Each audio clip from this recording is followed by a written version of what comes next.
하나님 말씀 창세기 18장 17절에서 19절 말씀입니다. 아브라함은 강대한 나라가 되고 천하 만민은 그로 말미암아 복을 받게 될 것이 아니냐? 아멘. 한반도 반만년 역사에서 가장 위대한 날이 언제라고 생각합니까? 신라가 삼국을 통일한 668년 9월일까요? 668년 9월은 고구려가 망한 날이고요.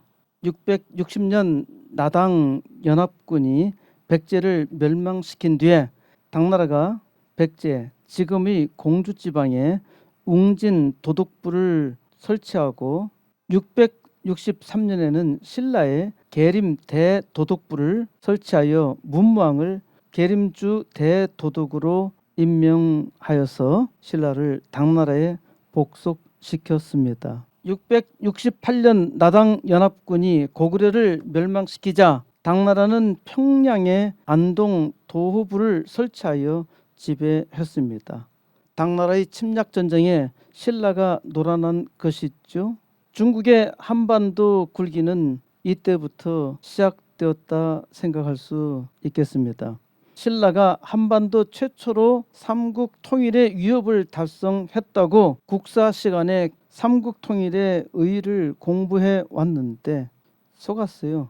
저는 통일신라 때부터 우리나라 4대주의 역사가 시작되었다고 생각합니다. 수나라가 고구려를 100만 대군까지 이끌고 3차에 걸쳐 침략했다가 망하고 말았죠. 그 후 당나라가 섰고 당나라도 고구려와 백제를 이기지 못했습니다. 신라와 당나라의 야합으로 고구려와 백제가 망하게 되었는데 신라가 통일한 것이 아니라 오히려 당나라에 이용당했던 것입니다. 고구려 멸망 8년이 지나서 676년에 와서야 고구려와 백제, 유민이 도와서 나당 전쟁에서 승리했고 그래서 신라가 비로소 통일 왕국을 이루었습니다. 재미나게도 통일신라라는 이름은 하야시 다이스케가 쓴 조선사에서 처음 나타난다고 합니다. 그러니까 통일신라라고 하는 나라 이름은 일본인이 만들어준 이름이고 우리에게는 신라일 뿐입니다. 신라가 삼국을 통일했다고 하나 실제로 통일한 땅보다 훨씬 넓은 고구려 땅을 중국에 다 내주었습니다. 우리가 지금으로 볼 때도 지금 한반도 땅의 반쪽밖에 안 되는데 그 위쪽 고구려 땅의 그 넓은 지역을 다 빼앗겼으니까 이건 통일이라고 할 수가 없는 것이죠. 지금도 반쪽을 북에 내줘 놓고 통일이라고 말하면 안 됐죠. 남한만 통일했다 말할 수가 없죠. 다행히도 고구려의 장군 출신으로 알려진 대주영이 발해를 신라 위쪽에 당나라 요동과 러시아 연해주 일대를 정복하여서 건국했는데 신라 땅보다 5배나 더 큰 나라였습니다. 그리고 신라는 935년에 멸망했는데 발해는 1116년까지 신라보다 무려 180년 더 존속했습니다. 그래서 이 시기를 통일신라 시대가 아니라 남북국 시대라고 해야 한다는 국사학자들이 있습니다. 신라 말기의 천재 문신이던 최치호는 발해를 북국이라 했고 삼국사기에서도 북국이라 하고 있습니다. 신라의 삼국 통일 또한 온전한 통일로 보기 어렵기 때문에 어떤 학자들은 통일신라가 아니라 대신라라고 합니다. 신라가 좀 더 커졌다는 것이죠. 그러므로 남북국 시대라 할 수 있겠는데 한반도의 남북 분열은 이때부터 시작된 것 아닌가요?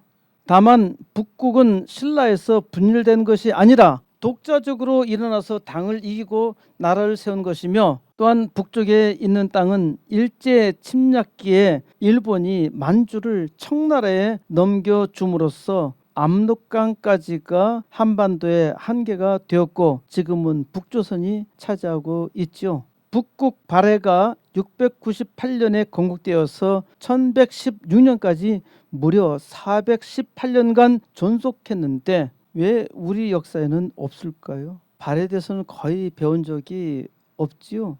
역사적 기록이 없는 것입니다. 역사 기록이 없으니까 나라도 없어요. 참으로 안타까운 일이죠. 발해건국 시조 대제형에 대해서도 그 출신이 불분명합니다. 발해는 고구려 유민을 중심으로 말갈과 거란 등 다수 민족으로 구성된 나라였는데 고구려의 장군 출신인 대사리, 이 대사리는 대조영의 아버지인데 그가 말갈 쪽을 정복하며 이룬 나라이기 때문에 고구려의 후편으로 보는 것이 정당합니다. 발해가 말갈족이 주류를 이루었기 때문에 중국은 자기 역사에 편입시키고 있습니다. 김부식이 삼국사기를 쓸 때 신라를 중심으로 쓸 것이 아니라 한반도 전체를 보았다라면은 고구려까지 보았더라면은 북국의 발해, 남국의 신라라고 썼을 것인데 통일신라에 초점을 맞추다 보니까 지금까지 우리는 역사를 그렇게 배우고 있는 것입니다. 대한민국 역사상 가장 위대한 날이 언제라고 생각합니까? 1945년 8월 15일 광복절입니다. 일본 제국주의 식민에서 독립한 날이죠. 광복은 빛광 다시 복으로 빛을 다시 보게 된 날이라는 뜻입니다. 그러면 이전에는 빛을 잃었다는 말이 있죠. 자유를 잃은 암흑을 가리켜서 빛을 잃었다고 말하는 것입니다. 광복절의 용어에 대해서도 시비가 많습니다. 광복절에 해당하는 용어가 없어요. 제60회 칸느 영화제에서 여우주연상을 받았던 밀양이라는 영화를 아시죠? 밀양을 영어로 뭐라 하나요? 밀양을 영어로 뭐라 그러죠? 밀양을 밀양이라 그러지 뭐라 그러겠습니까? 그렇죠?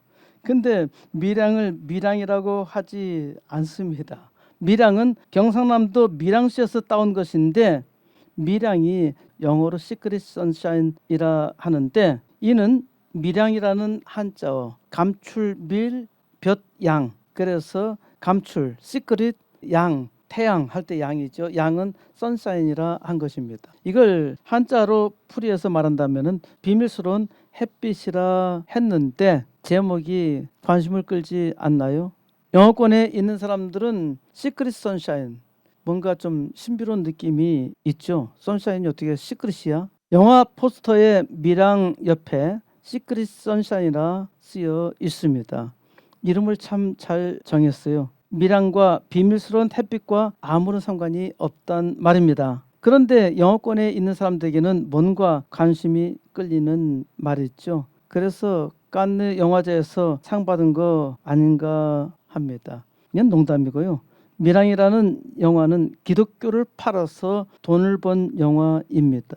그러면은 광복절에 또 선샤인을 붙여야 할까요? 리선샤인 할까요? 다시 선샤인. 이것도 우스갯소리입니다. 광복절을 영어로 National Liberation Day라 말하는 사람들이 많은데 국가가 자유를 얻은 날이라는 것이죠. 어떤 사람은 독립일을 주장하여서 인디펜던스 데이로 하자는 사람이 있습니다. 우리가 독립투쟁을 해서 독립한 날이라면은 독립절이 맞습니다. 그리고 우리는 모스크바 4개국 협상에서 5년 신탁 통치가 결정되어서 남한은 미국과 영국이 북한은 소련과 중국이 신탁 통치하기로 했기 때문에 바로 독립하지 못했습니다. 다만 우리는 자유를 얻었죠. 이는 빛을 회복했다. 광복절이 빛을 회복했다라는 말인데 광복절이 빛을 회복했다라고 말하는 것은 추상적이니까 해방절이라 하는 것이 좋지 않을까 하는 사람들이 있습니다. 직설적 표현보다는 상징적 표현인 광복절이 훨씬 더 좋지 않나요? 우리가 문학적인 민족임을 담고 있는 말이잖아요. 우리나라는 광복 3년이 지나서 1948년 8월 15일이 되어서 신탁 통치에서 벗어나 독립적인 주권 국가임을 만국에 알렸으니까 바로 이날이 대한민국 건국일입니다. 그러므로 8월 15일은 대한민국 광복절이자 건국일입니다. 1945년은 광복절이고 1948년은 건국일입니다. 1948년 12월 12일 유엔에서 정식 국가로 인정받아서 우리가 세계 질서에 당당하게 참여할 수 있게 되었습니다. 대만은 한때 나라였지만은 중공의 압력으로 유엔에서 쫓겨났고 섬이름 타이완으로 불려지고 있으니까 참 딱하지요. 저는 옛날 우리나라가 대만과 정식 수교를 했을 당시에 불렸던 자유중국이라는 이름을 선호하고 있습니다. 이번 한국, 미국, 일본 정상회담에서 세계국가 연합으로 말미암아 중국이 대만 인근에서 무력 시위를 했습니다. 참 깡패 국가 아닙니까? 우리나라의 위상이 얼마나 높아졌는가 실감하게 만들었죠. 이전 대통령은 중공에 충실한 시종 노릇하면서 거기까지 가서 8끼나 혼밥 먹고 왔는데 이것이 대한민국의 수치였는데 그는 아직도 마귀에게 속아서 현 대통령이 국민의 수치라고 떠들어대고 있습니다. 왜 광복절이 대한민국 역사상 최고의 날이라고 하나요? 우리가 빛을 회복했을 뿐만 아니라 이제 빛을 발해야 하기 때문입니다. 우리는 자유주의 국가, 특히 미국에게 큰 빚을 지고 있죠. 이제 우리는 자유를 위해서 세상에 빛을 발해야 합니다. 우리가 이 나라 안에서 사악한 자들의 궤변으로 서로 싸울 것이 아니라 세계의 자유를 위해 빛을 발해야 합니다. 국가는 땅과 국민과 주권이 있어야 한다고 하지요. 과거에 땅과 국민이 있으나 주권이 없었기 때문에 나라를 빼앗겼고 자유를 잃은 것입니다. 지금도 우리가 주권을 가지고 있지만은 우리의 주권을 우리가 행사하지 못하고 종속되어 있다면은 과거 청나라 때 조선과 다를 바가 없는 것이죠. 아직도 이러한 사대주의 정신에서 벗어나지 못한 사람이 많아요. 하나님께서 아브라함에게 3가지 복을 주셨습니다. 땅과 민족과 복. 땅과 민족은 국가와 공통점이 있죠. 다른 점은 국가는 주권이 있어야 하고 아브라함에게는 복이 주어졌습니다. 땅과 민족과 복은 하나님 나라 시민권을 가진 자에게 주신 선물입니다. 세상 나라의 시민권은 땅과 국민과 주권이 있어야 하고 하나님 나라 시민권은 땅과 민족과 복이 있습니다. 하나님께서 대한민국을 축복해 주셨고 땅과 민족과 복으로 세계를 복되게 하셨습니다. 세상의 소망은 교회에 있고 교회 부흥의 소망과 열정이 있는 대한민국은 세상에 복된 소망 아닌가요? 저는 하나님께서 대한민국을 축복해 주시고 대한민국을 통해서 세계를 복되게 해 주신 줄 믿습니다. 그래서 우리에게 광복은 이제 빛의 회복을 넘어서서 소돔과 고모라와 같은 이 땅을 어둠의 세계에서 참된 빛으로 회복시키는 역사입니다. 이 일을 위해서 하나님께서 먼저 80개의 개척교회와 2개 학교 시작하게 해줄 줄 믿고 기도하고 있습니다. 과거 19세기 영국이 사람들이 아주 많고 나라가 커서 전 세계를 장악하여 해가 지지 않는 나라라는 명성을 가졌던 것이 아닙니다. 이웃 섬나라 일본이 우리는 지금도 무시하고 있는데 2차 세계대전 당시에 아시아를 지배하고 태평양을 정복하려던 야욕을 불태웠던 것이 사람이 많고 부강해서 그랬던 것이 아닙니다. 미국이 지금 세계 최고로 자리 잡은 것도 처음부터 사람이 많고 강했던 것이 아니죠. 영국과의 독립전쟁에서 이겼기 때문이 아닙니다. 한 사람의 비전이 위대한 역사를 이룹니다. 하나님께서 주신 비전을 보는 사람은 하나님의 위대한 역사를 이룹니다. 하나님께서는 아브라함에게 비전을 보여주셨고 오늘 믿음으로 아브라함의 후손이 된 자에게 하나님께서 아브라함을 통해서 그 비전을 다시 나타내십니다. 하나님께서 아브라함에게 약속하신 언약대로 이 시대 복된 역사 이루시기 바랍니다. 창세기 18장 1절 여호와께서 마므레의 상수리 나무들이 있는 곳에서 아브라함에게 나타나시느니라. 날이 뜨거울 때 그가 장막문에 앉아 있다가 눈을 들어 본즉 사람 셋이 맞은편에 서 있는지라. 그가 그들을 보자 곧 장막문에서 달려나가 영접하여 몸을 땅에 굽혀 이르되 내 주여 내가 주께 은혜를 입었사오면 원하건대 종을 떠나 지나가지 마시옵고 물을 조금 가져오게 하사 당신들의 발을 씻으시고 나무 아래 쉬소서. 내가 떡을 조금 가져오리니 당신들의 마음을 상쾌하게 하신 후에 지나가소서. 당신들이 종에게 오셨음이니이다. 그들이 이르되 내 말대로 그리하라. 여호와 하나님께서 사람의 모습으로 아브라함에게 나타나셨습니다. 물론 아브라함은 자기에게 나타난 사람들이 하나님인 줄 전혀 알지 못했습니다. 2000여 년 전에 하나님의 아들 예수께서 사람의 모습으로 이 땅에 나타나셨지요. 물론 사람들은 자기에게 나타난 예수가 하나님인 줄 전혀 알지 못했습니다. 예수께서 자기가 하나님의 아들이라 말씀하셔도 사람들은 믿지 못했고 오히려 십자가에 달아 죽였죠. 예수는 자기를 죽인 사람들을 위해 죽으셨고 나중에 하나님의 은혜를 받은 사람들은 모두 예수가 하나님이시라는 것을 깨닫고 고백하고 믿었고 예수로 말미암아 구원받았습니다. 아브라함은 날이 뜨거울 때 장막문에 앉아 있었습니다. 날이 뜨거우니까 장막 안에서 견딜 수 없었고 그래서 장막 문에 앉아 있었던 것인데 참으로 절묘한 타임이죠. 아브라함이 날이 뜨거워서 장막 문에 앉아 있었던 것처럼 보이나 모든 것은 다 때가 있습니다. 아브라함이 눈을 들어 보니까 세 사람이 자기를 향하여 서 있습니다.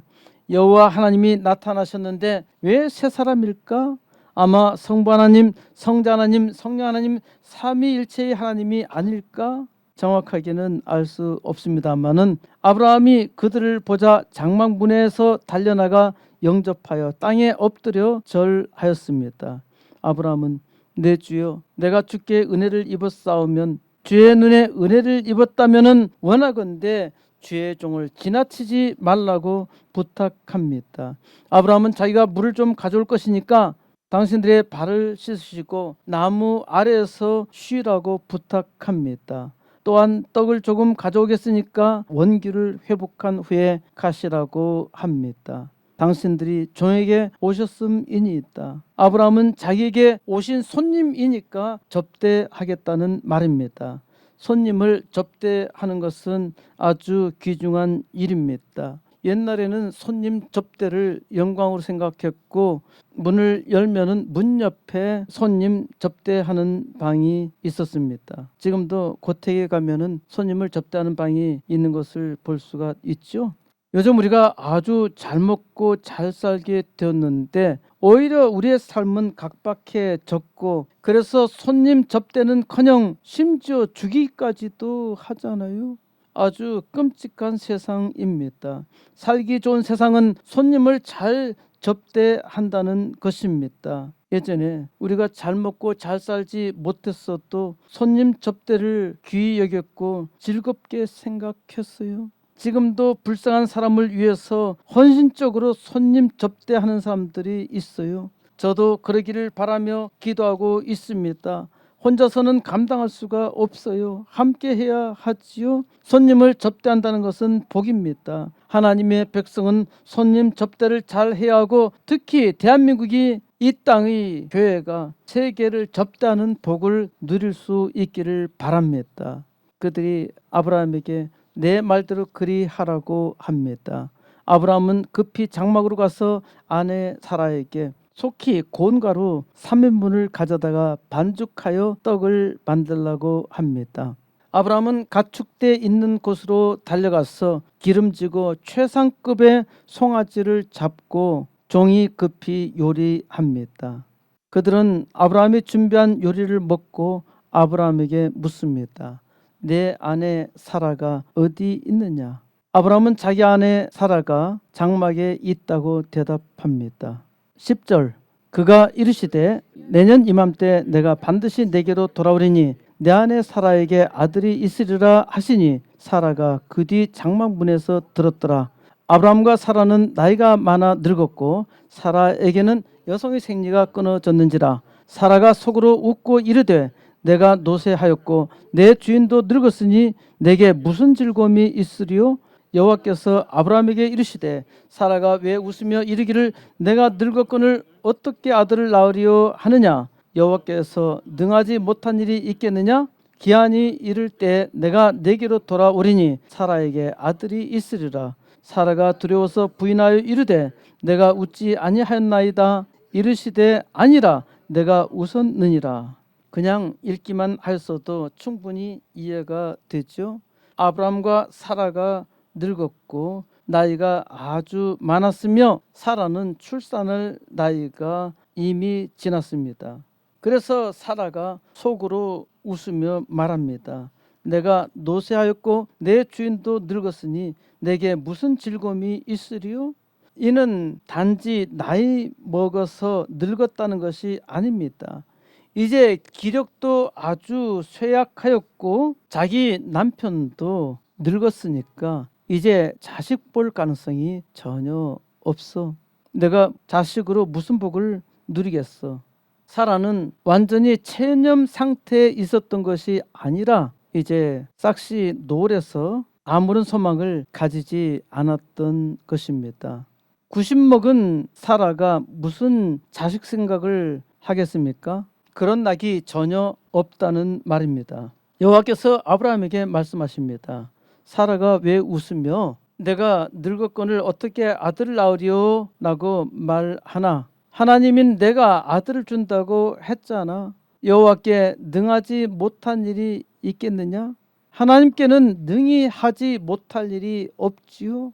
기한이 이를 때에 이는 아기가 생명을 이룰 때를 말합니다. 내가 아이를 갖게 될 때에 내가 내게로 돌아오겠다 하시며 사라에게 아들이 있으리라 하십니다. 사라가 두려워서 부인하며 말합니다. 내가 웃지 아니하였나이다. 하나님이 말씀하시는데 어떻게 감히 웃을 수 있어요? 하지만 사라는 말도 안 되는 하나님의 말씀에 속으로 웃었습니다. 사라가 이미 여성으로서의 기능이 다 끝났는데 어떻게 아들을 낳아 말도 안 돼. 그래서 사라는 웃었단 말입니다. 속으로 웃을 수 있지요? 하지만 하나님은 사라에게 아니라 내가 웃었느니라 말씀하십니다. 사라는 하나님 말씀에 두려워서 부인했습니다.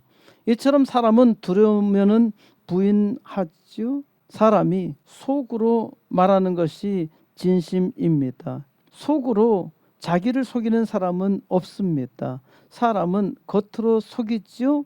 그런데 하나님은 사람의 속을 보십니다. 그러니까 속마음이 참되어야 합니다. 우리의 속사람이 하나님의 은혜로 새로워지고 강해야 합니다. 그러려면 먼저 정직해야 하고 겸손해야 합니다. 정직해야 하나님의 일을 할 수 있고 겸손해야 하나님께서 일하십니다. 그 사람들이 거기서 일어나서 소돔을 향해 보고 있는데 아브라함은 그들을 전송하러 함께 나갑니다. 아브라함이 손님 접대를 아주 잘 하고 있죠. 아브라함이 여기서 그들이 하나님이라는 사실을 아직도 모르고 있을 것이라는 생각이 듭니다. 아브라함이 그들이 하나님이시라 생각했다면 아브라함의 행동은 완전히 달라졌겠죠. 아브라함은 그들이 하나님의 사자라 생각했을 것입니다. 아브라함은 마지막까지 하나님을 감동시키셨습니다. 그래서 하나님은 여기서 아브라함에게 놀라운 말씀을 하십니다. 하나님을 감동시키면은 하나님께서 참으로 놀라운 일을 이루십니다. 17절 여호와께서 이르시되 내가 하려는 것을 아브라함에게 숨기겠느냐? 아브라함은 강대한 나라가 되고 천하 만민은 그로 말미암아 복을 받게 될 것이 아니냐?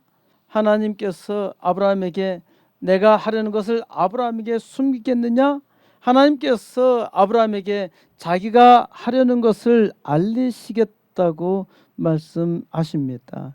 아브라함이 하나님의 비전을 받고 전하니까 아브라함도 선지자였습니다.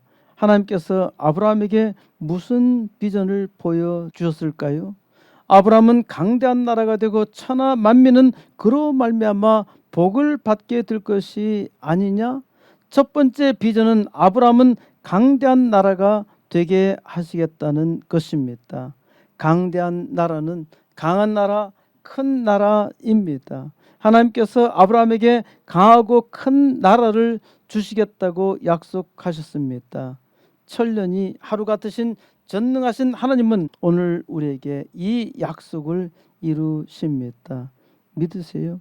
믿으면 놀라운 능력을 체험합니다. 하나님께서 아브라함에게 주신 두 번째 비전은 천하 만민은 그로 말미암아 복을 받게 될 것이라는 것입니다. 하나님은 천하 만민이 너로 말미암아 복을 받게 될 것이라 말씀하셨습니다. 오늘 하나님의 말씀을 듣는 여러분에게 여러분이 이 시대에 하나님께서 주신 삶의 영역에서 왕노릇하시기를 바라며 천하 만민에게 복된 역사 이루시기 바랍니다. 아무 낙이 없다고 체념하고 있습니까? 믿으세요? 믿고 믿음으로 기도하세요. 믿으면 신나는 일이 일어납니다. 세상 복되게 하는 역사를 이룹니다. 19절 내가 그로 그 자식과 건속에게 명하여 여호와의 도를 지켜 의와 공도를 행하게 하려고 그를 택하였나니 이는 나 여호와가 아브라함에게 대하여 말한 일을 이루려 함이니라. 하나님께서 아브라함을 택하신 까닭이 아브라함이 그의 자식과 권속들에게 명하여 여호와의 도를 지켜 의와 정의를 행하게 하겠다는 것입니다. 번역에서 공도라 했는데 공도는 정의입니다. 아브라함이 자기 자식들에게 명령한다는 것입니다. 아브라함이 자식들에게 명령한다고 자식들이 듣나요? 자식들이 아브라함의 명령을 들어야 복인데 듣지 않으니까 망하는 것입니다. 하나님께서 아브라함에게 약속하셨고 그 약속을 이루도록 명령하셨어요. 여호와의 도를 지키는 것이 의와 정의를 행하는 것입니다. 여호와의 도를 지킨다는 것은 하나님의 말씀대로 행하는 것이죠. 하나님의 말씀대로 행하면은 자연스럽게 하나님의 의와 정의를 행하는 것입니다. 왜 하나님께서 아브라함을 택하시고 그 말씀대로 행하게 하셨을까요? 이는 나 여호와가 아브라함에게 대하여 말한 일을 이루려 함이니라. 하나님께서 아브라함에게 말한 일을 이루시려고 말씀대로 행하라 하신 것입니다. 하나님의 위대한 역사를 이루는 길은 말씀대로 행하는 것이죠. 20절 여호와께서 또 이르시되 소돔과 고모라에 대한 부르짖음이 크고 그 죄악이 심히 무거우니 내가 이제 내려가서 그 모든 행한 것이 과연 내게 들린 부르짖음과 같은지 그렇지 않은지 내가 보고 알려 하노라. 하나님께서 이제 아브라함에게 하고 싶었던 비밀한 계시를 말씀하십니다. 소돔과 고모라에 대한 이야기 있지요. 소돔과 고모라에 대한 원성이 크고 그 죄악이 심히 무겁다는 것입니다. 하나님께서 아브라함에게 땅에 오신 이유를 말씀하십니다. 소돔과 고모라 사람들이 한 일이 내게 들린 원성과 같은지 확인하시겠다는 것입니다. 이 말은 소돔과 고모라 사람들이 행하는 악이 온 세상에 소문이 났다는 것이죠. 이들의 악이 얼마나 악한지 사람들의 원성이 자자하다는 것입니다.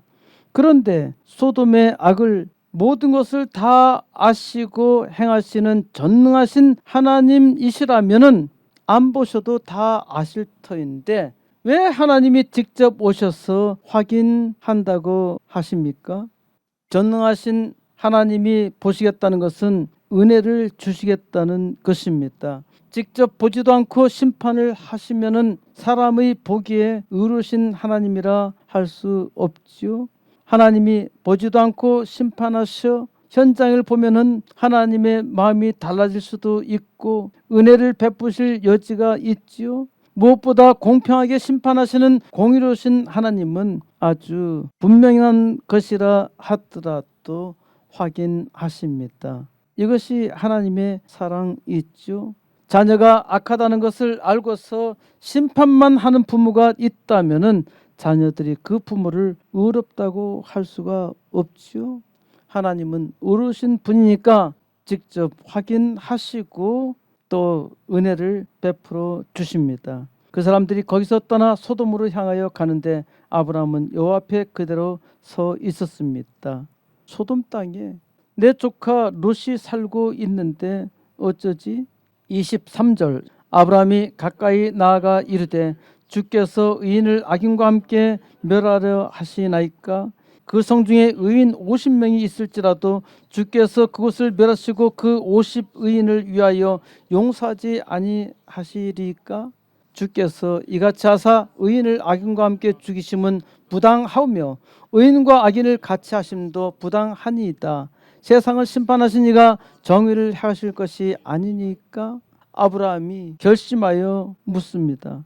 주님께서는 의인을 악인과 함께 멸하십니까? 그 성중에 50명의 의인이 있을지라도 주님께서는 그곳을 멸하시고 그 50의인을 위해서는 용서하지 아니하십니까? 주께서 이같이 행하시는 것은 아니되옵니다. 우리말 번역에서는 부당하다고 하였는데 이는 정당하지 못하다는 말인데 여기서 부당하다는 말이 아니라 안 된다는 말입니다.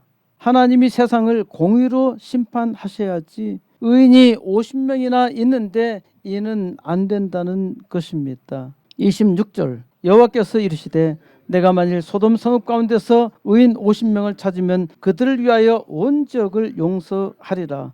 아브라함이 대답하여 이르되 나는 티끌이나 재와 같사오니 감히 주께 아뢰나이다. 50의인 중에 5명이 부족하다면 그 5명이 부족함으로 말미암아 온 성읍을 멸하시리까? 이르시되 내가 거기서 45명을 찾으면 멸하지 아니하리라. 소돔성에 50명의 의인이 있다면은 온 땅을 참겠다고 하십니다. 본래 원에서는 용서한다는 말이 아닙니다. 죄를 용서해 준다는 말이 아니라 하나님께서 당장 심판하지 않으시며 참으시겠다는 말씀입니다. 참는 것도 하나님의 긍휼의 은혜이죠. 50명에서 좀 부족할 수도 있을 거야. 아브라함은 자기 자신이 티끌과 재와 같이 아무것도 아닌 존재이지만은 감히 주님께 말하겠다고 합니다. 하나님 50명에서 5명이 부족하면 어쩌시렵니까? 29절 아브라함이 또 아뢰어 이르되 거기서 40명을 찾으시면 또 어찌 하시려나이까? 이르시되 40명으로 말미암아 멸하지 아니하리라. 아브라함이 이르되 내 주여 노하지 마옵시고 말씀하게 하옵소서. 거기서 30명을 찾으시면 어찌하려 하시나이까? 이르시되 내가 거기서 30명을 찾으면 그리하지 아니하리라. 아브라함은 40명이 되면 어쩌시렵니까? 하나님 자꾸 물어서 죄송합니다. 하나님 노여하지 마시고 제가 하는 말을 들어주세요. 30명이 있다면 그래도 참으신다고요? 31절 아브라함이 또 이르되 내가 감히 내 주께 아뢰나이다. 거기서 20명을 찾으시면 어찌하려 하시나이까?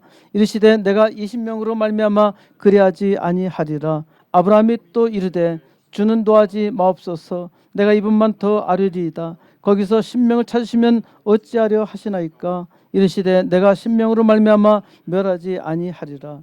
아브라함이 줄다리기를 아주 잘하고 있지요. 아브라함이 하나님과 줄다리기를 했지만은 패하고 말았습니다. 이를 회전에서는 의인 45명을 걸었고 2회전에서는 의인 40명을 걸었고 3회전에서는 의인 30명을 걸었고 4회전에서는 의인 50명을 걸었고 5회전에서는 의인 10명을 걸고 게임했지만은 완패했습니다. 아브라함이 생각할 때 5명을 걸어도 안 될 것이고 1명을 걸어도 안 될 것입니다. 소돔성에는 의인이 1명도 없었습니다. 이 재앙의 결말을 아주 잘 알고 계시겠지만은 아브라함으로 인하여 롯도 맞은 롯은 이번에 또 아브라함으로 인하여 구원을 받습니다. 롯이 자기의 의로 구원받은 것이 아니라 삼촌 아브라함의 의로 구원받았습니다. 19장 29절에서 하나님이 그 지역의 성을 멸하실 때 곧 롯이 거주하는 성을 엎으실 때 하나님이 아브라함을 생각하사 롯을 그 엎으시는 중에서 내보내셨더라. 하나님이 아브라함을 생각하사 조카 롯을 구원하셨던 것입니다. 내가 잘나서 택함을 받고 구원받은 것이 아닙니다. 누군가가 나를 위해서 기도해 주셔서 그 기도하는 사람을 생각하사 복을 주신 것입니다. 예수 믿는 부모를 만난 것은 복된 일입니다. 그러나 아브라함으로 인하여 롯도 맞은 롯과 같이 소돔 땅에서 죽을 위기에 처할 수도 있습니다. 모태 신앙이 못되게 망할 수도 있다는 것이죠. 소돔 같은 세상에 살 때 복된 자로 살 수 있음에 감사하며 복된 역사를 이루어야 합니다. 예수 믿지 않은 부모를 만난 것도 복된 일입니다. 저는 예수 믿고 전도를 했습니다. 전도는 아주 복된 일이니까 부모를 전도한다는 것은 복 중에 복이지요. 예수 믿는 부모를 만난 것에 감사하세요. 또 예수 믿지 않는 부모를 만난 것에도 감사하세요. 감사하면 놀라운 일이 일어납니다. 예수 믿을 수 있음에 감사하고 예수를 믿음으로 받은 복에 감사하세요. 천하 만민은 예수로, 천하 만민은 그로 말미암아, 천하 만민은 아브라함으로 말미암아 복을 받게 된다는 말씀 있죠. 하나님께서 아브라함에게 놀라운 비전을 주십니다. 아브라함은 강대한 나라가 되고 천하 만민은 아브라함으로 말미암아 복을 받게 된다는 것입니다. 하나님께서 아브라함으로 말씀하신 바를 이루시는데 그의 후손은 여호와의 도, 하나님의 도를 지켜 의와 정의를 행해야 합니다. 하나님께서 축복해 주셨는데 그 축복을 감당하기만 하면은 세상에 강대한 나라가 되고 천하 만민을 복받게 하고 하나님께서 축복해 주셨으니까 복되게 살아야 하지요. 하지만 아브라함의 후손 이스라엘 백성은 그리하지 못하여 망했고 2500년 동안 세계를 떠돌아다니며 유랑 생활을 했죠. 세계 최고의 부자 록펠러가 자기 자식을 축복해 주셨어요. 그런데 아버지가 벌어오는 재산을 매일 축내기만 한다면은 그것은 복되게 사는 것이 아니라 저주 아닌가요? 얼마 전에 마약을 먹고 롤스로이스를 몰다가 인도에 지나가는 20대 여성을 쳐서 머리와 다리 등에 중상을 입혔는데 현재 뇌사 상태라고 합니다. 참 불행하고 안타까운 일이죠. 뇌사에서도 회복된 사람이 있으니까 회복되기를 바랍니다. 처음에 경찰에서 조사했는데 풀어주었어요. 마약을 먹고 중대 사고를 범했는데 구속하지 않고 풀어주다니 참으로 이상한 일이었죠. 여론이 아주 나빠지자 긴급 구속해서 수사했습니다. 마약 전과도 있었고 그것으로 형을 선고받기도 했고 좌우간 마약을 먹고 인도에까지 올라가 중대 사고를 냈는데 풀어줬어. 참 이상한 나라입니다. 사고 후 조사해 보니까 7종의 향정신성 의약품 성분이 검출되었다고 했는데 4명의 의사가 고발당해서 아마 법적 처분을 받으리라 생각하는데요. 어쨌든 아빠 찬스로 망할 짓을 했죠. 복을 받았으면 복된 일을 해야 합니다.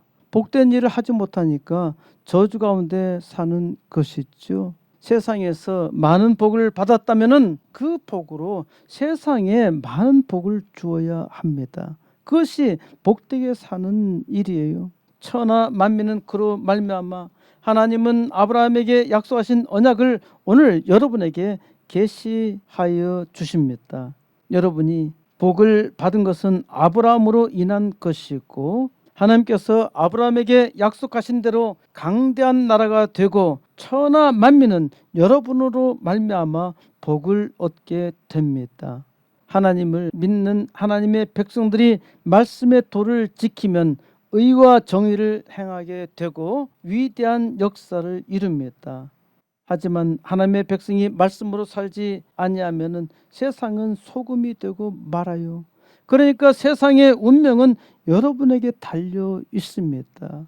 여러분들이 기도하고 하나님의 은혜를 구할 때 세상은 여러분으로 말미암아 복을 받고 하나님의 은혜로운 역사를 이룹니다. 이 일 위해서 기도하세요. 하나님의 말씀대로 믿음의 역사 이루도록 기도하세요. 오늘 하나님의 말씀으로 천하 만민이 나로 말미암아 복을 얻는다는 것을 믿는 하나님의 종들이 이제 함께 일어나 이 땅 부흥의 역사 이루어 하나님의 영광 우주 끝까지 나타내시기를 우리 주 예수 그리스도의 이름으로 간절히 축원드립니다.